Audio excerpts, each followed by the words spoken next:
plant a couple of fruit trees. I've got a Victoria plum and I've got a conference pear. So let's get on with it.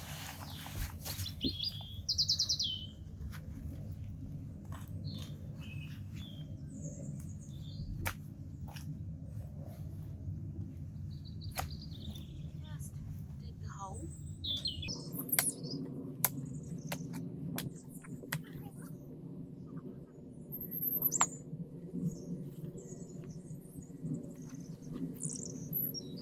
First, find a spot where you haven't got a big root underneath it.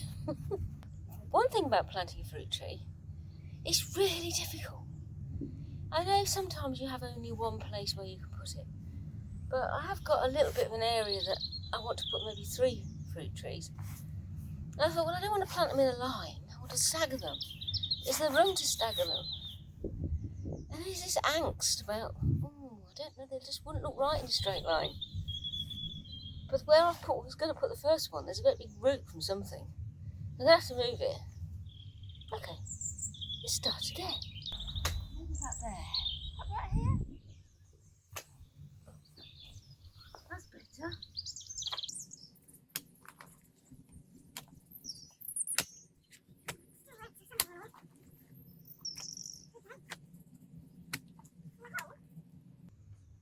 Put the Victoria plum in here. You can see where it's been grafted onto here. This is the rootstock. This is a St Julian rootstock. And then this is the Victoria variety, and it's been grafted onto this stock.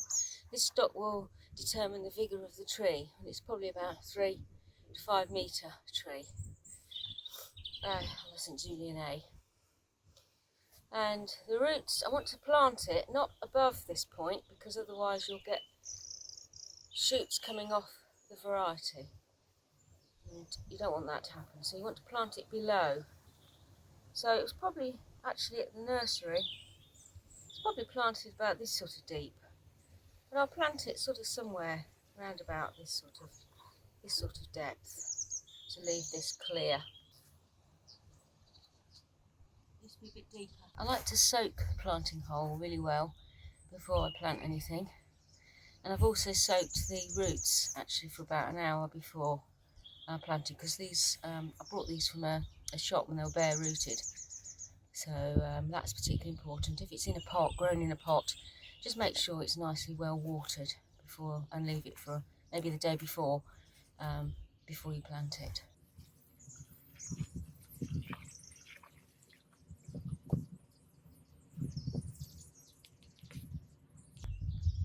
Probably about the right height. I've actually put a stake in after I've dug the hole, and a stake's a good idea when you've got a young tree. It just gives it a bit of support. There's a lot of whiffs, a lot of wind.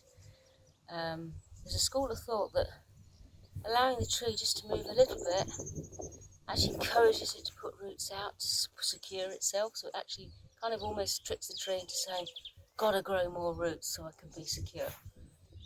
But it doesn't, it helps if it's got a little bit of a movement. So I used some very soft ties to actually cut up a piece of sock, or we can use tights, and you can wrap it around the tree, twist it a couple of times, and then wrap it around the stake.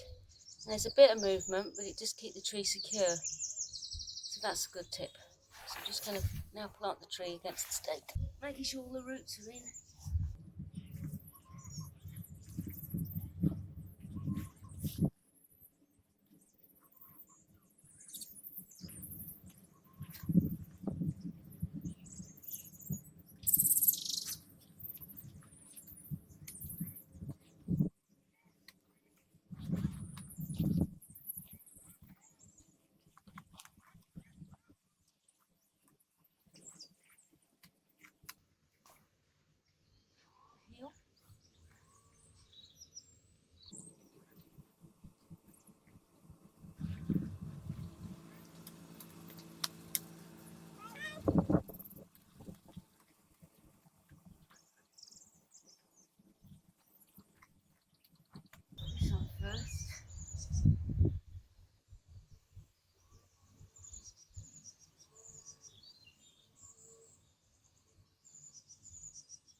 So after you've put the tree guard round and you've made it secure to the post, giving it a really good watering.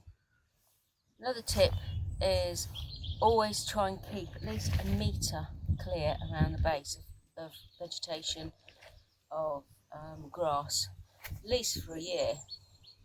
It'll help speed up the growth of the tree and help it establish well. And if during the first summer, if it's really bone dry and you've got a really small young tree, occasionally a bucket of water just to help it keep it going.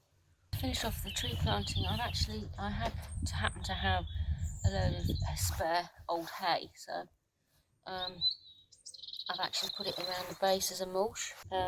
What I tend to do is always leave it away from the stem, so always leave an area around the stem clear of any mulch. And you don't have to use hay, you can use anything you've got really.